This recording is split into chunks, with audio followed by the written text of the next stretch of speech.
اب سوال یہ ہے کہ اس کے اندر احادیث کی کتنی تعداد ہے؟ یحییٰ بن یحییٰ اندلسی رحمۃ اللہ علیہ کی امام صاحب سے کی روایت کے مطابق، یعنی موطا کی کئی ایک روایات ہیں، ان میں سے جو یحییٰ بن یحییٰ اندلسی کی جو روایت ہے اس کے مطابق موطا کی احادیث کی تعداد 853 ہے۔ ویسے یہ تعداد ٹھیک نہیں لگ رہی، کیونکہ آگے اس کی جو تفسیر ہے اس کے اندر زیادہ تعداد بیان کی گئی ہے۔ تو ہو سکتا ہے یہ صرف انہوں نے احادیث کی تعداد بیان کی ہو، باقی اس میں جو صحابہ کے اقوال ہیں یا تابعین کے اقوال وغیرہ ہیں اور ان کو الگ سے بیان کر دیا۔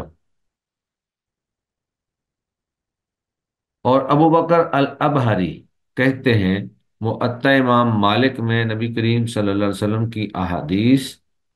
صحابہ کرام کے اقوال اور تابعین کے جملہ آثار کی تعداد 1720 ہے، 1720 ہے، جن میں سے مرفوع روایات 600 ہیں اور مرسل جو ہیں وہ 222 ہیں اور موقوف 613 ہیں اور تابعین کے اقوال 285 ہیں۔ حقیقت یہ ہے کہ موطا امام مالک کے نسخے میں روایات کی تعداد اس کی روایت کے اعتبار سے مختلف ہیں، کیونکہ امام مالک ہمیشہ اس کی تہذیب و تنقیح میں لگے رہتے تھے۔ آپ نے 40 سال تک اس کتاب کی تہذیب و تنقیح کی، تو چونکہ امام مالک رحمہ اللہ اس میں مسلسل کمی بیشی کرتے رہتے تھے، تو جن شاگردوں نے پہلے آپ سے پڑھ لیا انہوں نے اسی کو ہی آگے روایت کرنا تھا۔ اب وہ ان سے پڑھ کر اور اس کتاب کو لے کر آگے پیچھے بکھر گئے، تو ان کی روایات کی تعداد اور پھر جنہوں نے آخر زندگی میں جا کر امام مالک رحمہ اللہ سے پڑھا تو ان کی روایت کے مطابق جو تعداد ہے اس میں فرق ہے، اور یہ ایک واضح سی بات ہے، ایسا ہو جاتا ہے۔ اب یہ ہے کہ موطا امام مالک کا مرتبہ کیا ہے۔ امام شافعی رحمہ اللہ فرماتے ہیں کتاب اللہ کے بعد حدیث کی صحیح ترین کتاب موطا امام مالک ہے۔ بخاری کے بارے میں بھی ایسے ہی اقوال موجود ہیں، بلکہ زیادہ علماء کے اقوال بخاری کے بارے میں موجود ہیں۔ امام شافعی رحمہ اللہ کے اس فرمان اور علماء کرام کے اس اجماع میں کوئی تعارض نہیں کہ اللہ کی کتاب کے بعد سب سے صحیح کتاب صحیح بخاری اور پھر صحیح مسلم ہے۔ اس کی کئی ایک وجوہات ہیں، ان میں سے ایک وجہ یہ ہے کہ امام شافعی کا کلام صحیح بخاری اور صحیح مسلم کے وجود میں آنے سے پہلے کا ہے، یعنی موطا پہلے لکھی گئی تھی اور امام شافعی نے اس وقت موطا کے بارے میں یہ قول بیان کیا تھا، اور امام بخاری اور صحیح مسلم جو بخاری اور مسلم جو ہے یہ بعد میں لکھی گئی ہیں۔ امام شافعی رحمہ اللہ 204 ہجری میں فوت ہوئے ہیں، جبکہ اس وقت امام بخاری کی عمر مشکل سے 10 سال بنتی تھی، جبکہ امام مسلم جو ہیں وہ پیدا ہی 2004 میں ہوئے ہیں۔ تو امام مالک جو ہیں وہ گویا کہ پہلے وہ محدث ہیں جنہوں نے کتاب لکھی۔ تو امام مالک کی وفات جو ہے وہ 179 ہجری میں ہے، امام شافعی کی وفات جو ہے وہ 204 میں ہے، جبکہ امام بخاری کی پیدائش ہی امام شافعی کی وفات سے 10 سال پہلے، یعنی اگر 204 میں ان کی وفات ہے تو وہ 194 ہجری میں، اور امام مسلم تو پیدا ہی 204 میں ہوئے، تو اس لیے اس میں کوئی تضاد والی بات نہیں ہے۔ جب تک بخاری مسلم نہیں لکھی گئی تھی اس وقت یہی بات ٹھیک تھی کہ سب سے صحیح ترین کتاب موطا امام مالک ہی ہے۔ دوسرے نمبر پر اس کتاب کی اکثر احادیث کی تخریج صحیح ہیں میں کر دی گئی ہے، بقیہ روایات سنن اربعہ میں موجود ہیں۔ مشرق و مغرب کے علماء کی ایک جماعت کا کہنا ہے کہ موطا میں جتنی روایات ہیں وہ سب صحیح ہیں۔ امام ابن حجر اور حافظ ابن صلاح رحمہ اللہ نے باب الصحیح من انواع علوم الحدیث کے آخر میں اس طرف اشارہ کیا ہے، لیکن جمہور علماء کا راجح قول یہی ہے کہ موطا کا مرتبہ صحیحین کے بعد ہے، موطا کا مرتبہ صحیحین کے بعد ہے۔ علماء کی ایک جماعت نے اس کو کتب ستہ میں سنن ابن ماجہ کی جگہ شمار کیا ہے، یعنی یہ سنن ابن ماجہ کے مقام اور مرتبہ کی کتاب ہے، یعنی انہوں نے کتب ستہ کے اندر سنن ابن ماجہ کو نہیں لیا بلکہ اس کی جگہ پر موطا امام مالک کو لیا ہے۔ ان علماء میں سے رزین بن معاویہ سرقسطی رحمۃ اللہ علیہ نے اپنی کتاب الجمع بین الکتب الستہ، اور امام ابن الاثیر رحمہ اللہ نے اپنی کتاب جامع الاصول میں اس چیز کا اظہار کیا ہے۔ اب چونکہ موطا امام مالک ایک معروف کتاب تھی، لوگوں نے اس کی پھر شروحات بھی لکھی، تو اس کی جو مشہور اور معروف شروحات ہیں ان میں سے سب سے پہلے الاستذکار فی شرح مذاہب علماء الامصار، یہ ایک شرح ہے۔ اس طرح دوسری شرح جو ہے وہ التمہید لما فی الموطأ فی من المعانی والاسانید، یہ 24 جلدوں میں مطبوع ہے ماشاءاللہ۔ اور یہ دونوں شروحات جو اوپر گزری ہیں یہ امام ابن عبد البر کی تصنیف ہیں۔ اسی طرح ایک شرح جو ہے وہ اس کی ہے المنتقی، یہ بھی مطبوع ہے، اور اس کے مؤلف امام ابو الولید الباجی رحمۃ اللہ علیہ، متوفی 474 ہجری ہے۔ تو یہ دوسری صدی ہجری کے اندر تدوین سنت کا جو کام سر انجام دیا گیا اس کا مختصر تعارف تھا۔ اس کے بعد پھر آگے تیسرا باب شروع ہو جاتا ہے، اور اس میں تدوین حدیث کی تیسری صدی ہجری کا آغاز ہو جاتا ہے۔ اس دور کو علوم اسلامیہ میں بالعموم اور علوم سنت نبویہ میں بالخصوص ترقی کا سنہرا دور کہا جاتا ہے، یعنی تیسری صدی ہجری جو ہے تو علوم اسلامیہ بالعموم اور علوم سنت نبویہ بالخصوص ان کی ترقی کا سنہرا دور ہے، اس میں بہت زیادہ کام ہوا، بلکہ یہ دور علوم سنت نبویہ کا سب سے سنہرا دور ہے۔ اس دور میں لوگ طلب علم میں سفر کے لیے کمر بستہ ہو گئے، علم الرجال میں تالیفات کا آغاز ہوا، اور تدوین حدیث کے کام میں بہت زیادہ وسعت آ گئی۔ اسی دور میں مسانید، کتب ستہ، صحاح اور سنن سامنے آئیں، جن پر پوری امت نے اعتماد کیا، اور انہیں دواوین اسلام میں، یعنی اسلام کے مشہور دیوان آپ کہہ رہے ہیں یا کتابیں شمار کیا جانے لگا۔ اس دور میں بہت سارے حفاظ و نقاد اور انتہائی ماہر علماء بلکہ ائمہ سامنے آئے، جیسے امام احمد بن حنبل، اسی طرح امام اسحاق بن راہوے، امام علی بن مدینی، یہ امام بخاری کے استاد تھے، اس طرح امام یحییٰ بن معین، محمد بن مسلم بن وارہ، ابو عبداللہ البخاری، مسلم بن حجاج، ابو زرع الرازی، ابو حاتم الرازی، عثمان بن سعید الدارمی، اور اس طرح عبداللہ بن عبد الرحمن الدارمی، اور دیگر بہت سارے حضرات، یعنی بہت بڑے بڑے جو محدثین اور کبار محدثین اور حفاظ اور نقاد جو ہیں وہ اسی دور کے اندر موجود تھے، جن کے ہاتھوں اکثر علوم حدیث کی عمومی تاسیس ہوئی، اور علم جرح و تعدیل بالخصوص ایک خاص فن کی شکل میں ابھر کر سامنے آیا۔ علم جرح و تعدیل کہ کسی بھی راوی کے بارے میں اس کی اچھائیوں یا برائیوں کو بیان کرنا، اگر اس کے اندر کوئی کمی کوتاہی پائی جاتی ہے تو اس کو بھی واضح کر دینا، اور اگر اس کے اندر کوئی اچھی صفات پائی جاتی ہیں تو اس کو بھی واضح کر دینا، تاکہ اس سے حدیث لیتے وقت اس کی اپنی شخصیت جو ہے وہ بھی سامنے ہو کہ یہ بندہ کیسا تھا۔ انہی ماہرین فن اہل علم کے ہاتھوں ایک نئی قسم کی تالیفات سامنے آئیں جنہیں کتب عقیدہ کا نام دیا گیا۔ اس میں تالیفات کی دو اقسام تھیں۔ اول، جن کتابوں میں ان کے مؤلفین نے عقیدہ میں وارد کتاب و سنت کی نصوص کے بیان کے ساتھ اہل سنت والجماعت حضرات صحابہ کرام اور تابعین اعظام کا نصوص فہم میں منہج بھی بیان کیا ہے، اور اہل بدعت گمراہ فرقوں کے متعلق ان کا موقف بھی بیان کیا ہے۔ اس موضوع کی اکثر کتب کو السنہ کا نام دیا جاتا ہے، جیسے السنہ از احمد بن حنبل، السنہ از عبداللہ بن احمد بن حنبل، اسی طرح السنہ از ابو نصر المروزی اور دیگر اہل علم کی کتب۔ دوسرے نمبر پر وہ کتابیں جن میں ان کے مؤلفین نے اہل بدعت اور گمراہ فرقوں پر رد کیا ہے اور ان کی دسیسہ کاریوں کا پردہ چاک کیا ہے۔ مسلمانوں کو ان سے خبردار کرتے ہوئے امت پر ان کے خطرات کو واضح کیے ہے، کیونکہ معتزلہ اور جہمیہ کی سرگرمیاں بنو عباس کی حکومت میں مامون اور معتصم اور واسق کے ایام میں اپنے عروج کو پہنچ چکی تھی۔ ان کی آراء و عقائد کا چرچا تھا، اس وجہ سے ان گمراہ فرقوں پر رد لکھنے میں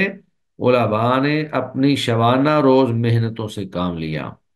اسی زمانہ میں باطل فرقوں کے رد میں عقیدہ کی کتابیں بھی سامنے آئیں۔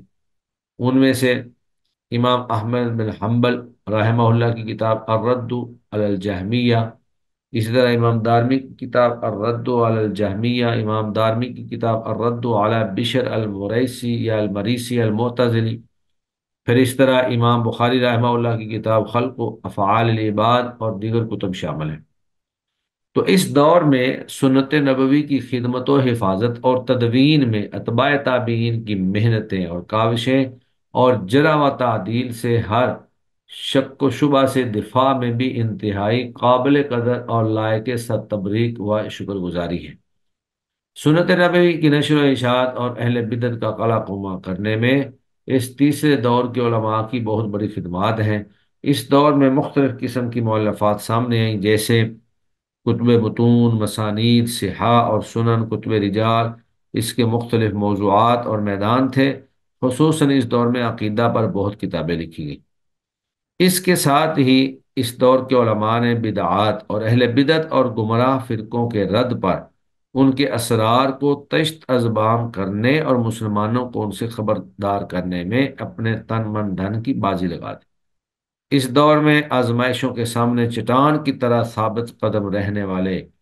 امام صدیق ثانی جناب حضرت امام احمد بن حنبل رحمہ اللہ ہیں۔ آپ پر معتزلہ اور جہمیہ یک بارگی ہی ٹوٹ پڑے تھے، مگر آپ ثابت قدم رہے۔ بالآخر نصرت و کامیابی نے آپ کے قدم چومے اور بدعات کا قلع قما ہوا اور اہل بدعت کو ہر میدان میں منہ کھانا پڑی۔ اس دور کی تدوین سنت میں درج ذیل امتیازی خصوصیات تھی۔ نمبر ایک، احادیث رسول صلی اللہ علیہ وسلم کی علیحدگی، یعنی پہلے احادیث اور صحابہ کے اقوال کو اکٹھا ہی پچھلی جو صدی میں ہوا تھا، دوسری صدی ہجری میں، پہلی صدی میں تو یہ تھا کہ صرف احادیث ہی لکھی جاتی تھی۔ دوسری صدی میں یہ ہوا کہ احادیث کے ساتھ ساتھ صحابہ کرام کے اقوال اور تابعین کے اقوال بھی لکھے جانے لگے، لیکن وہ پھر اکٹھے ہی ہوتے تھے۔ اور اس صدی میں آ کر ان کو الگ الگ کر دیا گیا۔ احادیث رسول صلی اللہ علیہ وسلم کی علیحدگی، یعنی اس سے پہلے جو کتابیں لکھی گئی تھی ان میں سے بعض کتب میں احادیث رسول کے ساتھ اقوال صحابہ اور فتاوی تابعین کو ملا دیا گیا تھا۔ نمبر دو، حدیث کی صحت یا ضعف کے اعتبار سے اس کے درجہ کا بیان، کیونکہ اب سند میں کچھ راوی آنا شروع ہو گئے تھے، تو اس سند کو دیکھ کر پھر علم جرح و تعدیل کو سامنے رکھ کر، علم الرجال کو سامنے رکھ کر اس حدیث کے اوپر صحت و ضعف کا حکم یا اس کا درجہ بھی بیان کیا گیا۔ نمبر تین، تدوین سنت میں مختلف مصنفات کا ظہور، جیسے الف، کتب مسانید، جن میں ہر ایک صحابی کی روایات کو علیحدہ سے جمع کیا گیا ہے، جیسے مسند احمد، یعنی بہت ساری کتابیں ایسی تھیں کہ ان کو موضوعات کی بجائے صحابہ اور روات کے اعتبار سے جمع کیا گیا، جیسے مسند احمد ہے تو مسند احمد میں بھی موضوعات کے اعتبار سے تبویب نہیں ہے بلکہ راویوں کے اعتبار سے ہے۔ مثلا مسند احمد میں ایک مسند ابو بکر ہے، مسند عثمان ہے، مسند عمر بن خطاب ہے، مسند علی ہے، مسند ابو ہریرہ ہے، یعنی ایک ایک صحابی کی جتنی جتنی روایات ہیں وہ ایک ہی موضوع کے تحت اکٹھی کر دی۔ حضرت ابو ہریرہ سے جتنی روایات مروی ہیں وہ ساری ایک جگہ پہ اکٹھی کر دی۔ حضرت ابو بکر صدیق سے جتنی مروی ہیں وہ ایک جگہ پر اکٹھی کر دی۔ سیدنا عثمان سے یا سیدنا علی سے، طلحہ سے، زبیر سے، جس جس صحابی سے جو جو روایت، تو ساری کی ساری روایات صحابہ کی ترتیب سے، پہلے ایک صحابی کی ساری روایات، پھر دوسرے کی، پھر تیسرے کی، تو مسانید جو کتابیں ہیں وہ اس طرح ہیں۔ دوسرے نمبر پر کتب صحاح اور سنن،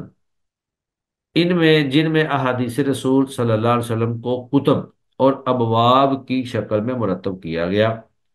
اور اس کے ساتھ اس کی صحت وغیرہ کے متعلق بیان کر دیا گیا، جیسے کتب ستہ اور دیگر کتب۔ تو یہ جو کتابیں تھیں، یعنی کتب صحاح اور سنن، ان میں یہ انداز اختیار کیا گیا کہ ان کے ابواب، موضوعات کے اعتبار سے ابواب بنائے گئے۔ تو ایک موضوع سے متعلقہ جتنی بھی احادیث ہوتی تھی وہ اس موضوع کے نیچے رکھ دی جاتی تھی۔ اگر باب السجدۃ السہو کا باب چل رہا ہے تو سجدہ سہو سے متعلق روایات اس میں جمع کر دی گئی۔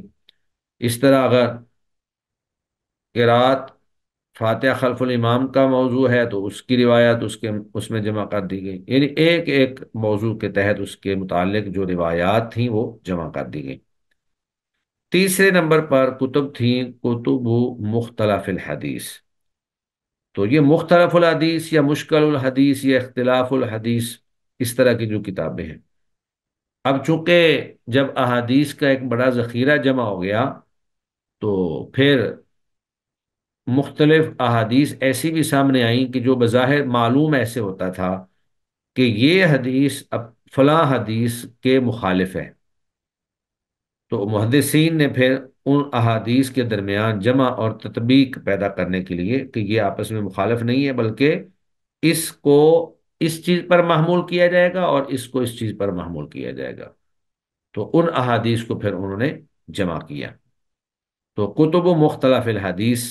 اس میں کتب و مشکل الحدیث بھی تھیں، مشکل الحدیث کا نام دیا یا مختلف الحدیث کا نام دیا، جیسے اختلاف الحدیث امام شافعی کی کتاب اختلاف الحدیث ہے، امام علی بن المدینی اور تأویل مختلف الحدیث از ابن قتیبہ،